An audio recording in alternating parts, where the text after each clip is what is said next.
Good afternoon, good evening, good morning, and good night to the world. You're listening to Radio Raphistan, the nation's first and only official source for all radio news fit for your earholes.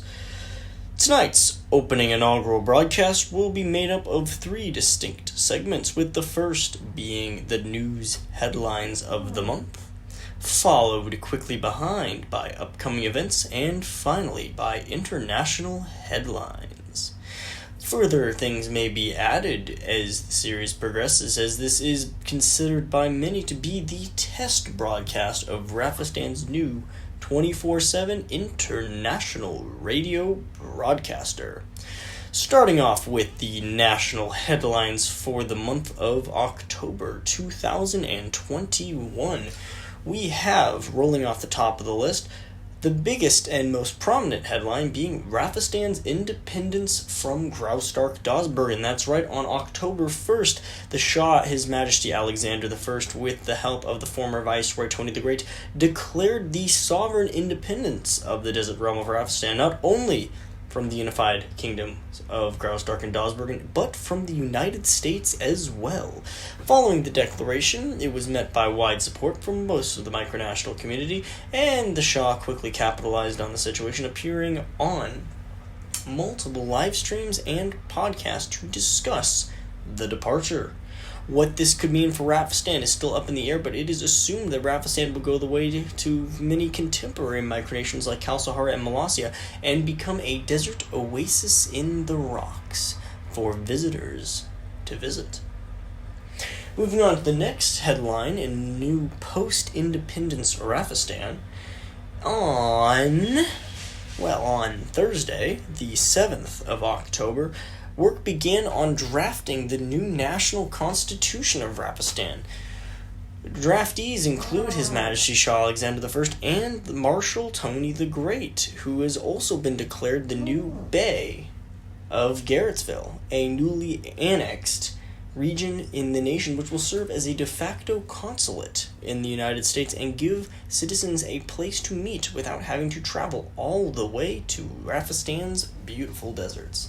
The Constitution is expected to be made up of 20 amendments, or 20 sections as they're being known as, or articles, and they will cover everything from the rights of citizens, powers of government, to the position of the military, and articles for appointment and removal of government officials. The government has stated that they will put the needs and wishes of the people first as they move to create a truly libertarian micronation in a world seemingly falling more and more into authoritarianism. Our next Raphistani headline is a bit more on the whimsical side.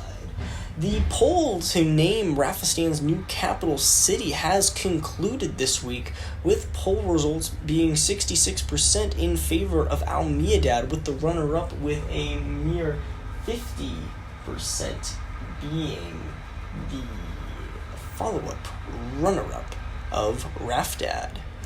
Now, with the conclusion of this poll, it is expected that the new Raphistani capital of Al-Miadad will take form and have an official commencement ceremony following the Great Trek, or the Great Expedition in Raphistan, planned for later this month and or early November. And that brings us to our final internal news headline of the month.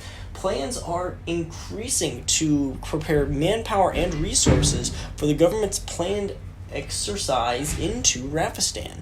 The expedition, which has been called by many the Great Raphistani Exposition or the Royal Conquest, will see an armed contingent of the Raphistan Security Force along with the Shah enter the territory for the first physical time. There they will engage in infrastructure projects such as building a national fire pit and constructing and planting the national flag of Raphistan. We can only wish the armed forces the best of luck in this procedure, and we hope, as I think all Raphistani do around the world, that they succeed wholeheartedly. Moving on to our next discussion, we move into intermicronational headlines. Topping the intermicronational headlines this month are two stories, both coming from the Commonwealth of Dracul, one of Raphistan's early and functioning allies.